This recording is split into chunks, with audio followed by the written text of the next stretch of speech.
Hello mga ka-Isip Math, it's me, Teacher Koy, and welcome to Isip Math Tutorial. And for today's video, pag-uusapan po natin yung week 6 ng ating grade 7 mathematics.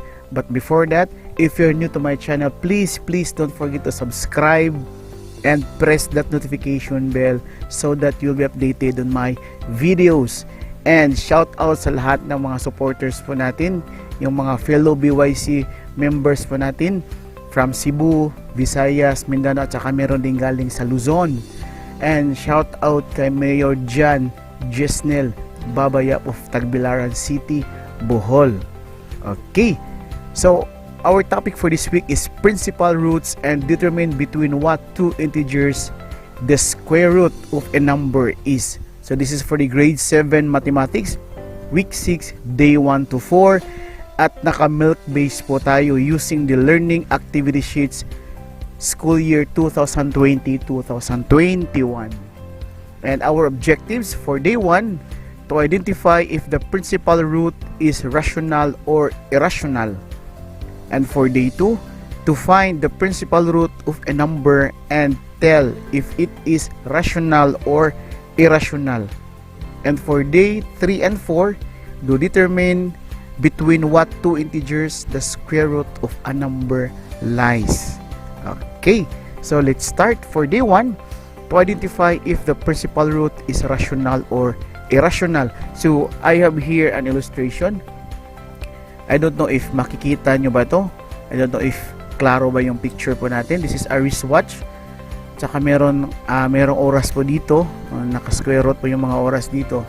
So first question is, okay lang kahit hindi nyo hindi clear yung illustration. This is just a questions about our picture. Okay, so can you tell the time? Ano kaya yung oras natin? What time is shown in the wristwatch?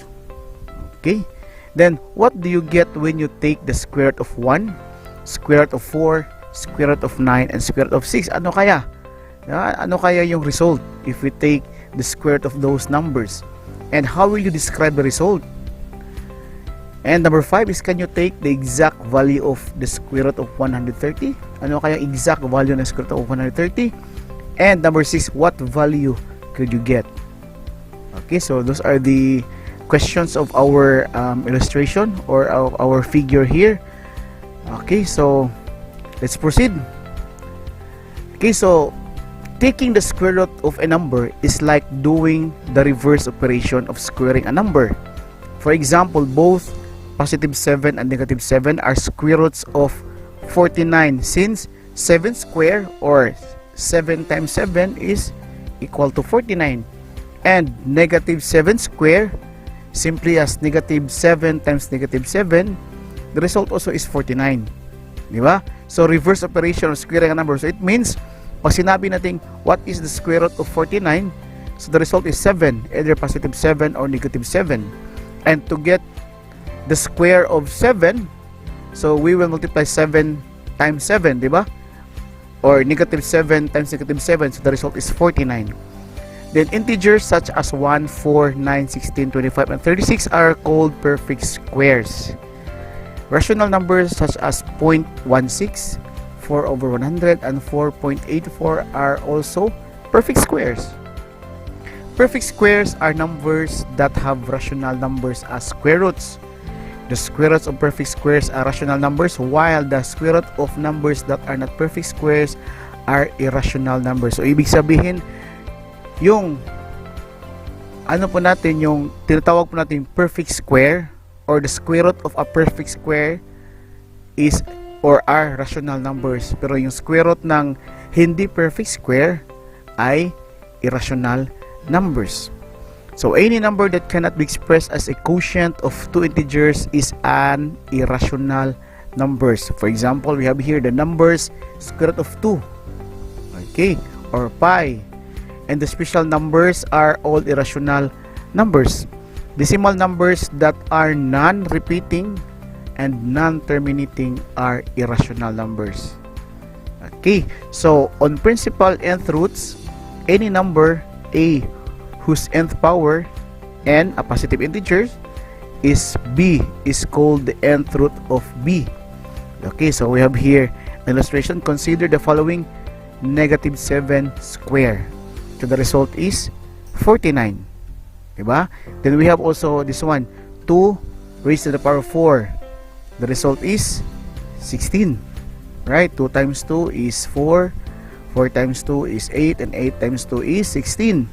Then we have here the cube root of negative 10. The result is negative 1,000. Okay, tama ba? Okay. So this means that negative 7 is the second or square root of 49. Okay, so negative 7 is the square root of 49. Since we square negative 7, the result is 49. So 49 is a perfect square. So that's why if we get the square root of 49, the result is negative 7. And 2 is the fourth root of 16. Okay, so the fourth root of 16 is 2. Since we multiply 2 4 times, di ba? 2 raised to the power 4, so the result is 16. Then the fourth root of 16 is 2. And negative 10 is the third or cube root of negative 1,000. The principal nth root of a positive number is the positive nth root. The principal nth root of a negative number is the negative nth root if n is odd. If n is even and the number is negative, the principal nth root is not defined. The notation for the principal nth root of a number is b is nth root of b. Then this expression, n is the index and b is the radicand. So in this expression, n is the index and b is the radicand. Okay, so para mas maintindihan pa natin, we have here examples. Okay, so find the root of the following. We have A, the square root of 121. So the square root of 121, since 121 is a perfect square, right? So the square root of 121 is 11. Diba? Kasi if we multiply 11 by itself, 11 times 11 or simply as 11 squared, the result is 121. So therefore, the square root of 121 is 11. Okay, then for letter B, we have here the square root of 49 over 121. So the square root of 49 over 121 is simply as 7 over 11. Since 49 is a perfect square, so if we get the square root of 49, the result is 7, right? So 7 square or 7 times 7 is 49. So, and also the result, and also the square root of 121 is 11. Diba? 11 times 11 is 121 or 11 squared. So therefore, the square root of 121 is 11. So the answer is 7 over 11. So 7 over 11 square. So 7 over 11 times 7 over 11, the result is 49 over 121. Okay, so if we get the square root of 49 over 121, the result is 7 over 11. Okay, so for number 2, determine if the root is rational or irrational. Okay, so for letter A, we have here square root of 5. The solution is square root of 5 is an irrational because 5 is not a perfect square. Diba? 5 is not a perfect square. If we get the square root of 5, the result is something decimal, right? Because if we say perfect square like 4, square root of 4 is 2 because 2 times 2 or 2 square is 4. Okay, so for letter B, we have here square root of 144. So square root of 144 is, this is a rational because the root is 12. 12 times 12 is 144. Okay, then we have letter C, 3.14159265636 and so on. So this is an irrational because non-terminating and non-repeating decimal. Diba? Andun yun sa ating kanina, yung sa condition, diba? Pag non-terminating tapos non-repeating, irrational. Okay, for letter D, we have here 3.33333 ... and so on. So this is irrational. Why? Although non-terminating and repeating, di ba? Repeating siya, non-terminating and repeating decimal. So it means this is irrational. Okay? So ang kaibahan sa kanila, pag non-terminating at non-repeating decimal, irrational. Pero non-terminating and repeating decimal, rational. Okay? So, I hope na-gets yun yung point natin doon. Okay, ano lang natin yun, kung ano yung rational at saka irrational. Okay, so for day 2, to find the principal root of a number and tell if it is rational or irrational. Classifying principal nth root as rational or irrational numbers. To determine whether a principal root is a rational or irrational number, determine if the radicand is a perfect nth power or not. If it is, then the root is a rational. Okay? Otherwise, it is irrational. Okay, pag hindi perfect, di ba? Nakalagay dito, perfect nth power. Okay, determine if the radicand is a perfect nth power or not. Kung perfect yung ano niya, di ba? Perfect nth power, so it means rational. Pag hindi, irrational. Okay, so tell whether the principal root of each number is rational or irrational. We have here the cube root of 225. The answer is irrational. Bakit? 225 is not a perfect square. Di ba? Or it's not a, if we get the cube root of, it is not a perfect nth power. Di ba? 225, pag kinuha natin cube root, di ba? Iba yung resulta. Maybe decimal. Okay? So, hindi po perfect yung nth power niya. The cube root of 225.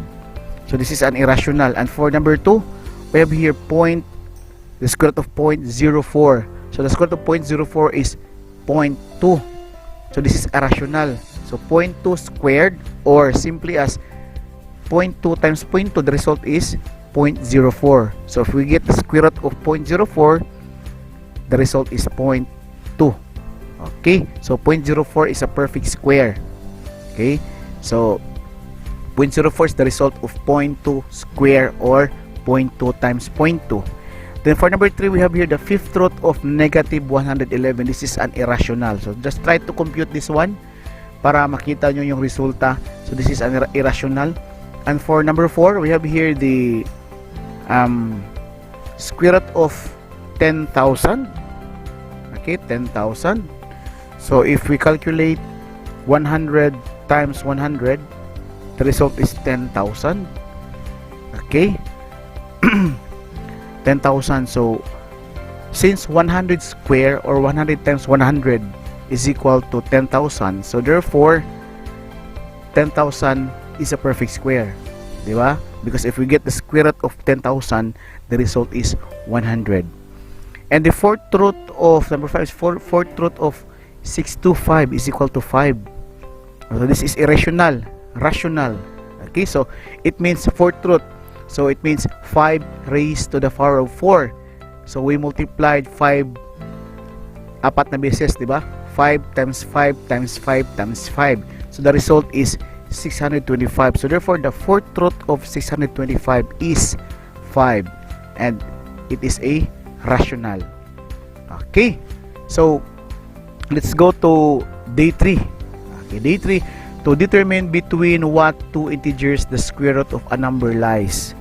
If a principal root is irrational, the best to do is to give an estimate of its value. Okay, pag irrational, ano lang, estimate lang yung value niya. Tapos estimating is very important for all principal roots that are not roots of perfect nth squares. So pag sinabi natin hindi perfect nth power, okay, estimating is very important for all principal roots that are not roots of perfect nth power. Pag sinabi natin hindi perfect nth power, so mag-estimate po tayo ng value. The square root of a number can be approximated by looking for consecutive integers or rational numbers between which the square root lies. Okay, so we have here, study the table below, then fill up with the next 10 perfect square numbers and their square roots. The first one is done for you. So we have here the squares.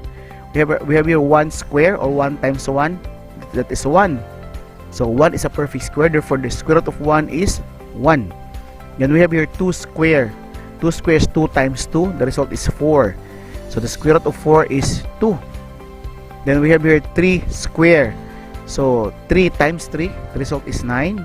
So therefore, the square root of 9 is 3. And we have also 4 square. So 4 times 4, that is 16. So therefore, the square root of 16 is 4. And we have here 5 square. 5 times 5, the result is 25.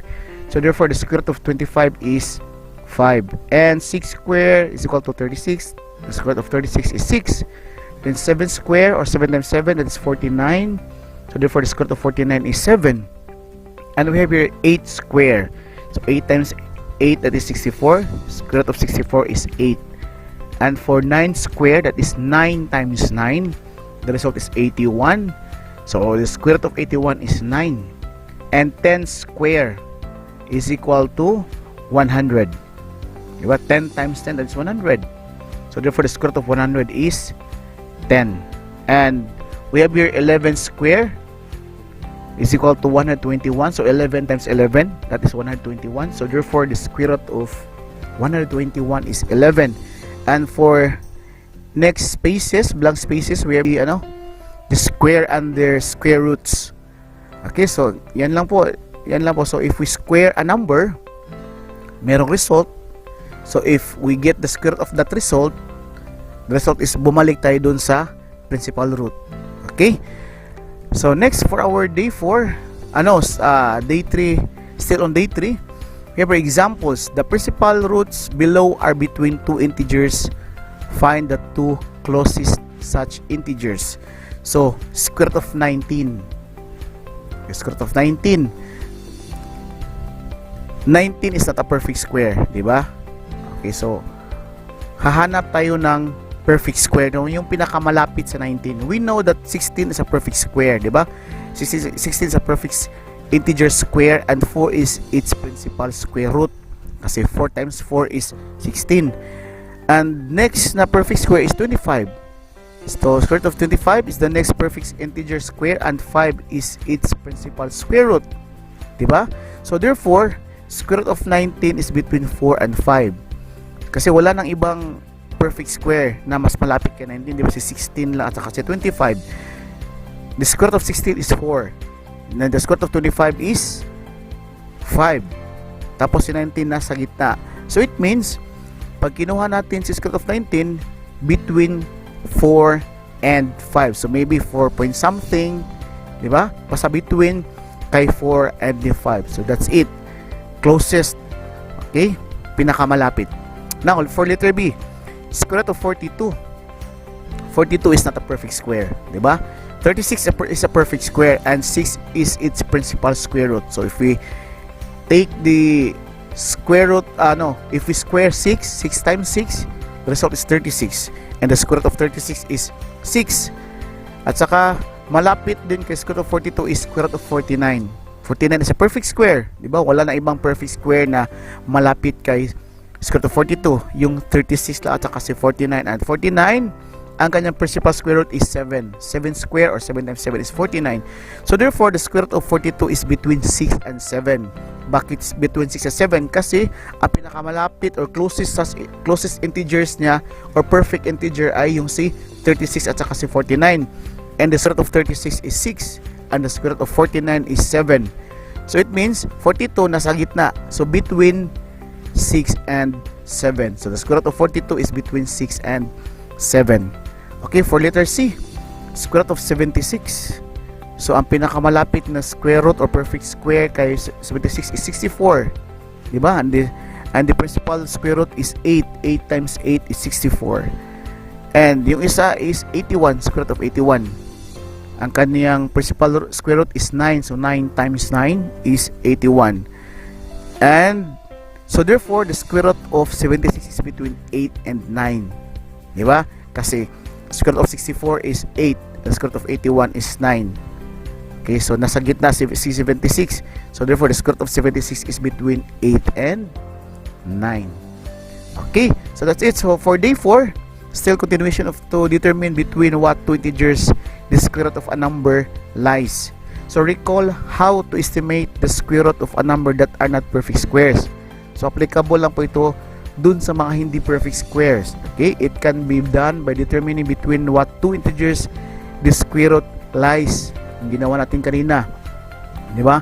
A knowledge on a table of square roots and roots is very useful. Dapat alam natin kung ano yung mga perfect squares, di ba? Ano yung mga perfect square numbers. Okay, so for example, we have here between what two integers does the square root of a number lie? So we have here square root of 108.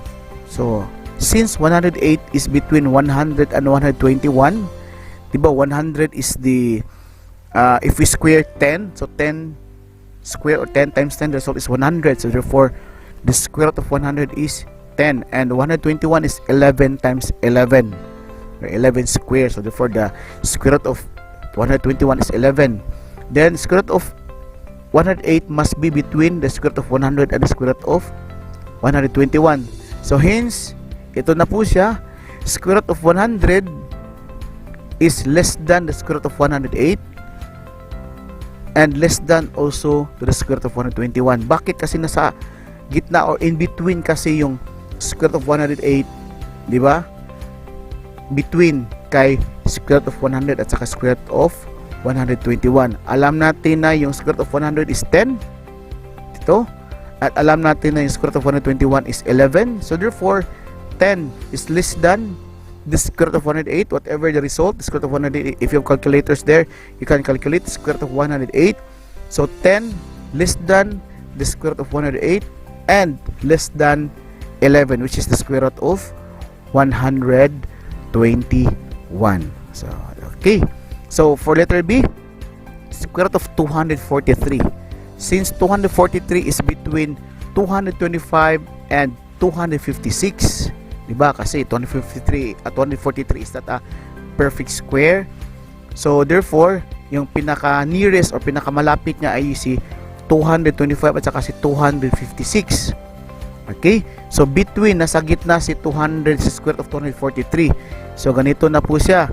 Nagiging square root of 225 is less than the square root of 243 and less than the square root of 256. Alam natin na square root ng 225 is 15 at alam natin na square root of 256 is 16. So therefore, ito na po siya. 15 less than whatever the result if you calculate the square root of 243 and less than 16, which is the square root of 256.